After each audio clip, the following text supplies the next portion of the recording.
Hello friends, my name is Aman Kumar Singh. Once again, I welcome you all at your own YouTube channel थेर academy. Friends, जैसा कि हमने कल जो previous video किया था उसमें किस के ऊपर डिस्कशन किया था, ठीक है। तो वो जो वीडियो बनाया गया था उस वीडियो में हमने भारत का राष्ट्रवाद, ठीक है, जो भारत में राष्ट्रवाद चैप्टर है उसके कुछ विभिन्न पहलुओं को क्या किया था, पढ़ा था, ठीक है, कि जो डिफरेंट ग्रुप्स हैं भारत में, जो अलग अलग समुदाय हैं, उनको गांधी जी किस प्रकार क्या करेंगे, एक लाने का काम करेंगे, एक अम्ब्रेला के नीचे कैसे लाएंगे, ठीक है। साथ साथ हमने नेशन स्टेट की परिभाषा भी, डिफिनीशन भी समझने का क्या किया था, प्रयास किया था। आज हम क्या देखेंगे, आज हम जिन टॉपिक्स पे बात करेंगे वो है एनसीईआरटी में दिया हुआ जो पहला आपका टॉपिक है, और वो टॉपिक क्या है, तो उस टॉपिक का नाम है द फर्स्ट वर्ल्ड वॉर, खिलाफत एंड नॉन कोऑपरेशन। उस टॉपिक का क्या नाम है, तो मैं यहाँ पर लिख देता हूँ, उस टॉपिक का नाम है the first world war,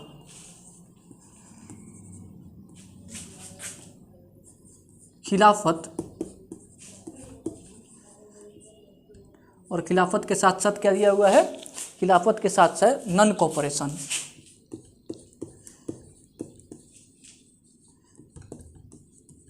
non cooperation, ठीक है।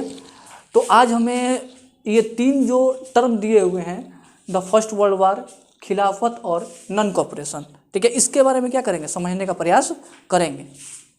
तो दोस्तों, जैसा कि पहले जिसके बारे में हमने चर्चा किया उस पर थोड़ा क्या करते हैं, उसका थोड़ा सा रिवीजन कर लेते हैं, ठीक है। तो मैंने आपको क्या बताया था, नेशन स्टेट के बारे में बताया था कि नेशन क्या होता है, स्टेट क्या होता है, कहाँ से स्टेट का जो डिफिनीशन है वो निकल के आया, स्टेट में की जो डिफिनीशन है, परिभाषा है, वो क्या हो सकती है, ठीक है।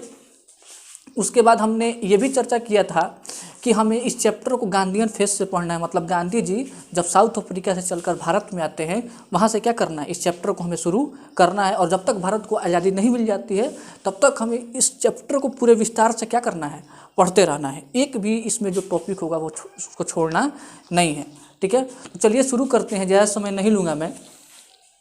कि ये जो फर्स्ट वर्ल्ड वॉर है, खिलाफत है और नॉन कोऑपरेशन मूवमेंट है, उसके जो प्रमुख बिंदु होंगे, जो इम्पोर्टेंट पॉइंट्स होंगे, उसके बारे में क्या करेंगे, हम चर्चा करेंगे। तो देखिए एनसीईआरटी क्या कहता है, तो एनसीईआरटी बोल रहा है कि in the years after 1919 we see the national movement is spreading to new areas, incorporating new social groups and developing new modes of struggle. समझने का प्रयास कीजिएगा। कह रहा है कि 1919 ईयर 1919 तक आते आते जो नेशनल मूवमेंट है, जो भारतीय मूवमेंट है, वो पूरी तरह से क्या बन जाता है, ऑल इंडिया मूवमेंट बन जाता है। क्या बन जाता है, ऑल इंडिया मूवमेंट बन जाता है। मतलब 1919 तक आते आते जो नेशनल मूवमेंट है, जो भारत में राष्ट्रवाद है, वो अपने पिक के ऊपर चला जाता है। कहाँ पर चला जाता है, अपने पिक के ऊपर, ठीक है। और ये जो नेशनल मूवमेंट है वो किस में कन्वर्ट हो जाता है, ऑल इंडिया मूवमेंट में। मतलब ये किसी एक क्षणिक विस्तार या किसी एक छोटे विस्तार, ठीक है, में क्या रहेगा, सिर्फ ये नहीं दिखाई देगा, ठीक है, ये एक पूरे ऑल इंडिया मूवमेंट की तरह क्या देगा, हमें दिखाई देगा। तो इससे पहले हमें ये समझना होगा कि ये जो नेशनल मूवमेंट है ये ऑल इंडिया मूवमेंट बना, तो क्या 1919 से पहले, ठीक है, 1893 में, 1894 में, 1904 में क्या ये ऑल इंडिया मूवमेंट हमें देखने को नहीं मिलते थे, ठीक है। तो अगर हम देखने का प्रयास करें तो आपको एक छोटा सा मैं उदाहरण दे रहा हूँ, एग्जाम्पल दे रहा हूँ, वो है 1905 का, ठीक है। आप सभी जानते होंगे कि 1905 में एक मूवमेंट हुआ था जिसे हम लोग क्या कहते हैं, बंगाल, ठीक है, बंगाल मूवमेंट के रूप में भी उसको हम जानते हैं, जिसे हम बोलते हैं बंगाल का विभाजन, ठीक है। तो अगर आप समझने का प्रयास कीजिएगा तो ये जो बंगाल में मूवमेंट हुआ था, जिसे हम बंगाल के विभाजन के रूप में भी जानते हैं, वहाँ पर हमें क्या देखने को मिला था कि ये मूवमेंट जो है ये सिर्फ एक छोटे से विस्तार में ही क्या हमें दिखाई देता है। मतलब सिर्फ हमें बंगाल में ये मूवमेंट क्या होता है, दिखाई देता है। इसका असर, इस मूवमेंट का असर आपको पूरे कह सकते हो कि इंडिया में दिखाई नहीं देगा। ये सिर्फ बंगाल में ही मूवमेंट या बंगाल के जो आसपास के थोड़े इलाके हैं वहाँ पर तुमको क्या दिखा, ये दिखाई देगा। लेकिन जैसे जैसे समय बदला, समय के साथ साथ हमें क्या, जब गांधी जी 1915 में भारत में आते हैं तो क्या करेंगे गांधी जी, तो गांधी जी जितने भी ग्रुप्स हैं उन ग्रुप्स को क्या करेंगे, एक साथ लाने का प्रयास करेंगे। जितने भी विभिन्न समुदाय के लोग हैं, विभिन्न धर्म के लोग हैं, विभिन्न वर्गों के लोग हैं, चाहे वो किसान वर्ग हो, मजदूर वर्ग हो, इंडस्ट्रियल क्लास के लोग हो, उन सभी को एक साथ लाने का प्रयास करेंगे। और सभी को जब एक साथ लाएंगे गांधी जी, उसके बाद ही क्या होगा, ये जो नेशनल मूवमेंट है वो ऑल इंडिया मूवमेंट में क्या करेगा, ग्रो करेगा, आगे बढ़ेगा। चलिए अब हम आगे समझने का प्रयास करते हैं कि जितना अभी हमने चर्चा किया उसके बाद एनसीईआरटी क्या कह रहा है उसके बारे में हम समझते हैं। ठीक है, तो उसके बाद आप देखिएगा जब अपने एनसीईआरटी टेक्स्ट बुक को तो उसमें लिखा हुआ है कि how do we understand this development, what implication did they have. ठीक है, तो ये जो डेवलपमेंट का प्रोसेस है, ये जो विकास का प्रोसेस है हमारे राष्ट्रीय आंदोलन का, वो किस तरह आगे बढ़ता है। ठीक है, इसमें क्या क्या इम्प्लीमेंट होते हैं, क्या क्या सुधार होते हैं, उसके बारे में क्या करना अभी हमको चर्चा करना है। ठीक है, अब देखिए आगे बोल रहा है कि first of all the war created a new economic and political situation, it lead to a huge increase in defence expenditure which was financed by war loans and increasing taxes, custom duties were raised and income tax introduced. देखिए भाई क्या बोल रहा है कि जब first world शुरू होता है, जब फर्स्ट वर्ल्ड वार शुरू होता है, प्रथम विश्व युद्ध शुरू होता है, तो ये भारत को बहुत बुरी तरह क्या करता है, प्रभावित करता है। भारत के जो आम लोग हैं, आम नागरिक हैं, उनके एक तरह से कह सकते हो कि कमर को क्या कर देता है, तोड़ देता है। ठीक है, और कैसे तोड़ता है उसको अगर हम समझने का प्रयास करें तो भारत का अगर हम इकोनॉमिक कंडीशन देखें, उस समय का इकोनॉमिक कंडीशन, तो हम सभी जानते हैं कि जो वर्ल्ड वार है वो भारत को इकोनॉमिकली कैसे अफेक्ट करेगा। अगर उसको समझने का प्रयास करें तो जब वॉर होगा तो वॉर से क्या हमें देखने को मिलेगा, इन्फ्लेशन देखने को मिलेगा। क्या देखने को मिलेगा, इन्फ्लेशन, जिसे हम लोग क्या कहते हैं, मंदी कहते हैं। साथ साथ क्या देखने को मिलेगा, तो स्कार्सिटी ऑफ गुड्स देखने को मिलेगी। जो भी जरूरी रोज़मर्रा की वस्तुएं हैं उसकी हमें क्या देखने को मिलेगी जी, कमी देखने को मिलेगी, इन्फ्लेशन देखने को मिलेगा। ठीक है, तो हमें यहाँ पर समझना होगा, तो एक तो अंग्रेज, जो अंग्रेज हैं ये पहले से ही हमारे ऊपर क्या कर रहे हैं, शासन कर रहे हैं, हमसे अलग अलग प्रकार के कर ले रहे हैं। ठीक है, उसके बाद ये क्या कर रहे हैं, तो उसके बाद ये यही कर रहे हैं कि हमारे ऊपर न चाहते हुए भी क्या थोप दे रहे हैं, एक विश्व युद्ध थोप दे रहे हैं। ठीक है, भारतीय कभी नहीं चाहते थे कि हम क्या करें, फर्स्ट वर्ल्ड वार में हिस्सा लें, लेकिन इसके बावजूद भी भारतीय लोगों को न चाहते हुए भी ज़बरदस्ती कह सकते हो या फोर्सफुली कह सकते हो, क्या करना पड़ता है, उन्हें फर्स्ट वर्ल्ड वार में हिस्सा लेना पड़ता है। ठीक है, तो यहाँ से क्या होगा कि जब अंग्रेज भारतीयों को या भारत के जितने भी आम नागरिक हैं उनको जब फर्स्ट वर्ल्ड वार में थोपेंगे, भारत पर फर्स्ट वर्ल्ड वार थोपेंगे, तो भारत के लोगों में जो राष्ट्रवाद की भावना है वो क्या होगी जी, और पीक के ऊपर जाएगी। ठीक है, भारतीय लोगों को ये लगने लगेगा कि नहीं, हमें अब अंग्रेजी हुकूमत के खिलाफ, अंग्रेजी शासन के खिलाफ क्या करना होगा, आवाज़ बुलंद करना होगा। ठीक है, अब देखिए आगे क्या होता है कि जब फर्स्ट वर्ल्ड वार होता है तो फर्स्ट वर्ल्ड वार के दौरान अगर हम समझने का प्रयास करें तो भारत की इकोनॉमिक कंडीशन क्या हो जाती है, ख़राब हो जाती है, इन्फ्लेशन आ जाता है, मंदी आ जाता है, स्कार्सिटी ऑफ गुड्स आ जाती है। साथ साथ अब अगर हम देखने का प्रयास करें तो अंग्रेज़ों के द्वारा अलग अलग प्रकार के क्या किया जाता है जी, कर लगाए जाते हैं, जैसे कि आयकर लगाया गया, इनकम टैक्स लगाया गया, कस्टम ड्यूटी लगाई गई। ठीक है, और उसके साथ साथ क्या किया गया कि जो भी आप फसलों का उत्पादन कर रहे हैं, ठीक है, उसके ऊपर भी क्या देना होगा, ठीक है, ठीक है, जो भी आप फसलों का उत्पादन कर रहे हैं उन फसलों के ऊपर भी क्या देना होगा, आपको कर देना होगा। तो किस तरह से भारतीय किसानों को, भारतीय मजदूरों को, भारतीय आम नागरिक को एक तरह से एक्सप्लॉइट करने का काम किया जा रहा है, ये यहाँ पर क्या कर रहे हैं, हम समझने का प्रयास कर रहे हैं।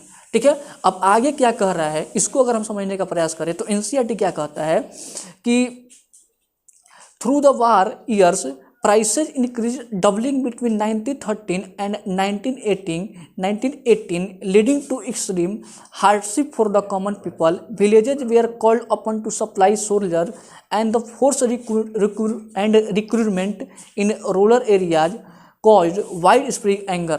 देखिए क्या बोल रहा है कि जैसे जैसे वॉर आगे बढ़ता है, जैसे जैसे वॉर आगे बढ़ता है उसके साथ साथ हमें क्या देखने को मिलता है कि पीरियड मतलब 1913 से 1918 तक आते आते जो इसेंशियल गुड्स हैं, जो ज़रूरी वस्तुएं हैं, उनके दाम में भी हमें क्या देखने को मिलता है, वृद्धि देखने को मिलता है। जैसे अगर हम समझने का प्रयास करें तो किसी वस्तु का अगर उस टाइम पीरियड में अगर हम जाएं तो किसी वस्तु का दाम अगर 1 रुपये है या मान लेते हैं 2 रुपये है, ठीक है, तो इन 3-4 सालों में मतलब 1913 से लेकर 1918 तक आते आते इन वस्तुओं का दाम कितना हो गया है जी, कह सकते हो 4 रुपया हो गया है। कितना हो गया है, 4 रुपया हो गया है। ठीक है, तो किस तरह से जो इसेंशियल गुड्स हैं उनका दाम क्या होता है, बढ़ जाता है। ठीक है, साथ साथ अगर हम पॉलिटिकली रूप से समझने का प्रयास करें कि वर्ल्ड वार पॉलिटिकली, ठीक है, राजनीतिक रूप से किस तरह से भारतीय लोगों को या भारत को अफेक्ट करता है, तो जो अंग्रेज है, जो ब्रिटिश हुकूमत है, उसने एक कॉन्सेप्ट दिया, उसने एक नियम लगाया जिसे हम लोग कहते हैं फोर्स रिक्रूटमेंट का नियम। ठीक है, मतलब इसका मतलब क्या होता है, अगर हिंदी में समझने का प्रयास करें तो ये इसको बोला जाता है जबरन भर्ती। क्या बोला जाता है, जबरन भर्ती। तो इससे ही आप लोग समझ गए होंगे जबरन।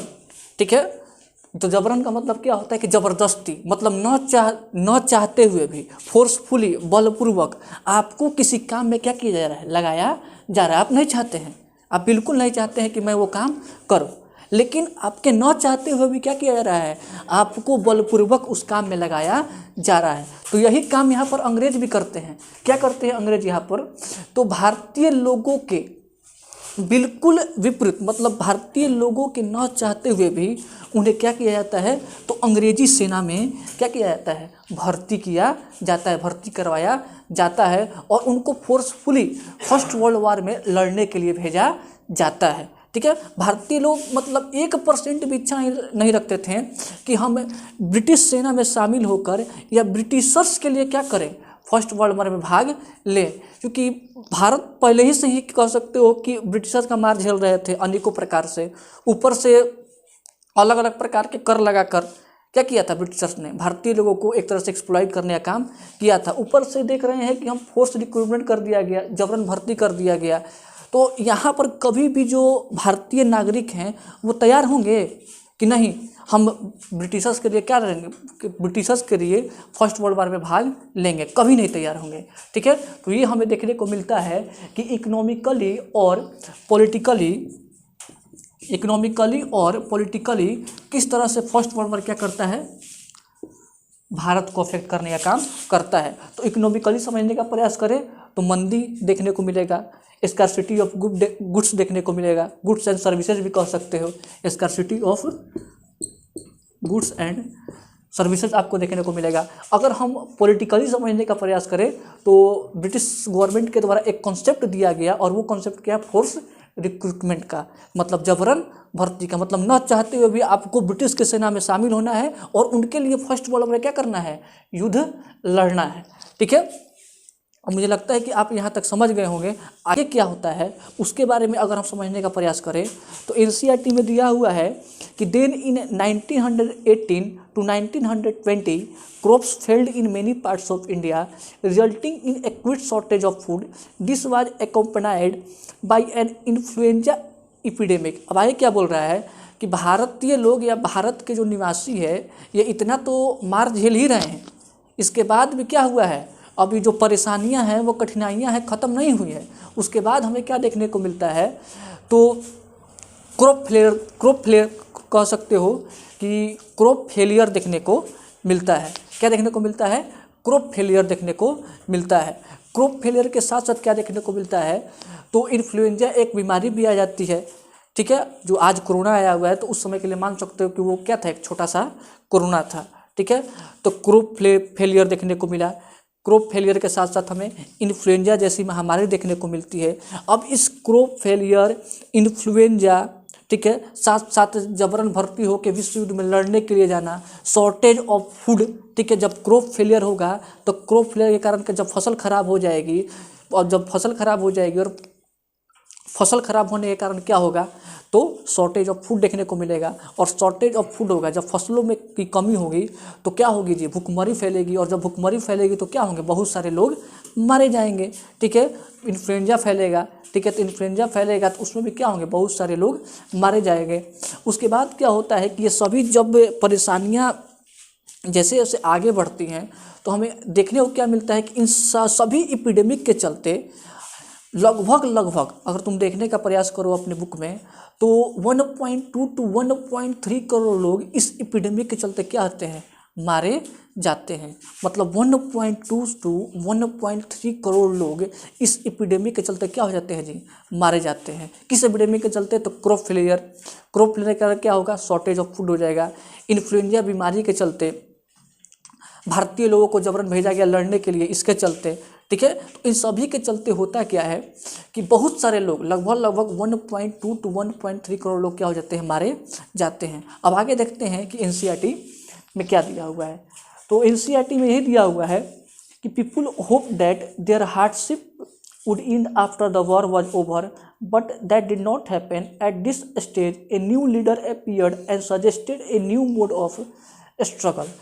जो भारतीय लोग हैं उनको क्या लगता था कि जब प्रथम विश्व युद्ध समाप्त हो जाएगा तो प्रथम विश्व युद्ध समाप्त हो जाने के बाद उनकी जितनी भी परेशानियां हैं, कठिनाइयां हैं, उनसे क्या मिल जाएगा, उनको छुटकारा मिल जाएगा। लेकिन ऐसा होता नहीं है, होता है बिल्कुल इसका उल्टा, ठीक है। अब क्या होता है इसको हम क्या करेंगे, आगे समझने का प्रयास करेंगे जब आगे हम चैप्टर को पढ़ेंगे।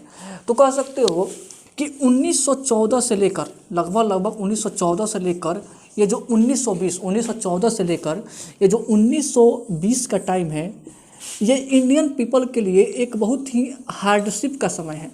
मतलब हार्डशिप समझते होगे तुम लोग, बहुत मतलब कठिन दौर है, कठिन समय है, ठीक है।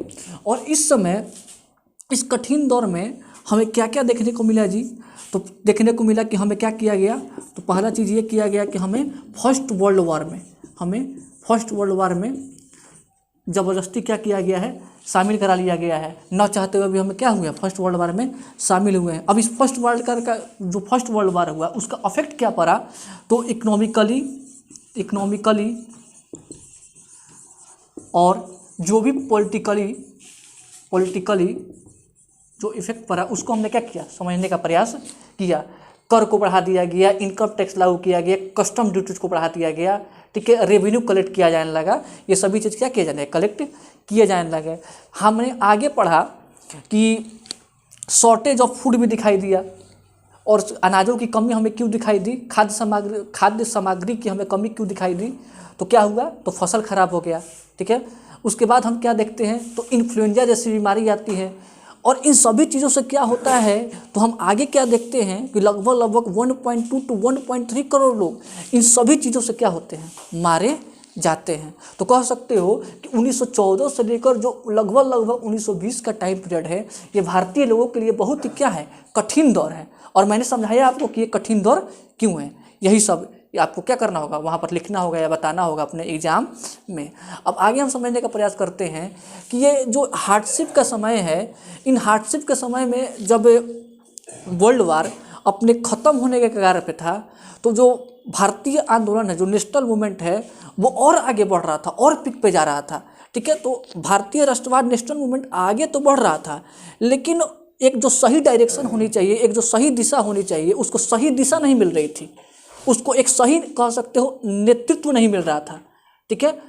और जब सही दिशा नहीं मिल रही थी, जब सही नेतृत्व नहीं मिल रहा था, तो भारतीय राष्ट्रवाद कह सकते हो कि कुछ समय के लिए या उस समय के लिए एक वैकम की ओर जा रहा था। वैकम समझते होगे, तो ये कह सकते हो कि भारतीय राष्ट्रवाद किधर की ओर मूव कर रहा था, एक बहुत ही वैकम की ओर मूव कर रहा था। और इसी दौरान भारत में कह सकते हो कि भारतीय लोगों को दुखों को हरने के लिए, भारतीय लोगों को की कठिनाइयों को हरने के लिए एक नेता सामने आएंगे और उन नेता का नाम क्या है? महात्मा गांधी। भारतीय लोगों को एक रे ऑफ लाइट दिखाई देता है और वो रे ऑफ लाइट कौन था? तो महात्मा गांधी। ठीक है, मतलब एक अंधेरे में प्रकाश की किरण दिखाई देती है और वो प्रकाश की किरण हम कह सकते हैं कि वो कौन थे? महात्मा गांधी। ठीक है, जिसे हम राष्ट्रपिता के नाम से भी जानते हैं। अब महात्मा गांधी भारतीय लोगों से ये पूछेंगे कि बताओ तुम्हारे दुखों का कारण क्या है, तो भारतीय लोग क्या कहेंगे कि हमारे दुखों का कारण है ये ब्रिटिशर्स, ये जो अंग्रेज हैं, ये हमारे क्या है? दुखों के कारण हैं। तो महात्मा गांधी उन्हें समझाएंगे कि अगर ये आपके और हमारे दुखों के कारण हैं तो ये जो दुख हैं, ये जो कठिनाइयाँ हैं, वो ख़त्म कैसे होगी? तो वो ख़त्म ऐसे होंगे कि महात्मा गांधी कहेंगे कि जब तक हम लोग एक साथ यूनाइट नहीं होंगे, हमारी विचारधारा, हमारी आइडियोलॉजी है वो एक नहीं होगी, तब तक हमारी कठिनाइयाँ या जो कष्ट हैं वो ख़त्म नहीं होने वाली है। ठीक है, और महात्मा गांधी की यही सब जो बातें हैं वो भारतीय आंदोलन को, जो राष्ट्रीय आंदोलन है, उसको कुछ नया आधार देगी, एक नया आधार देगी। भारतीय आंदोलन को एक मास मूवमेंट की ओर क्या करेगी? बढ़ाने का काम करेगी। ठीक है, अब इसके बाद ये जो वीडियो है हम यहीं तक रखते हैं, क्योंकि अगर मैं आगे पढ़ाने लगा तो वीडियो काफ़ी लंबा चला जाएगा और हो सकता है कि आप में से कुछ बच्चों को थोड़ा बहुत कन्फ्यूजन भी हो जाए। इसलिए इसके बाद जो भी मेरा लेक्चर आएगा वो क्या होगा? इसके आगे होगा। ठीक है, तो आज तक मैं इस वीडियो को यहीं तक रखता हूं। अगर आपने इस चैनल को सब्सक्राइब नहीं किया है तो कृपया सब्सक्राइब कीजिए, बेल आइकन को प्रेस कीजिए, और आपको मेरा जो भी वीडियो है, मेरा पढ़ाने का तरीका थोड़ा बहुत भी पसंद आ रहा है तो कृपया करके इस वीडियो को लाइक करना ना भूलें। जय हिंद, जय भारत, धन्यवाद, थैंक यू।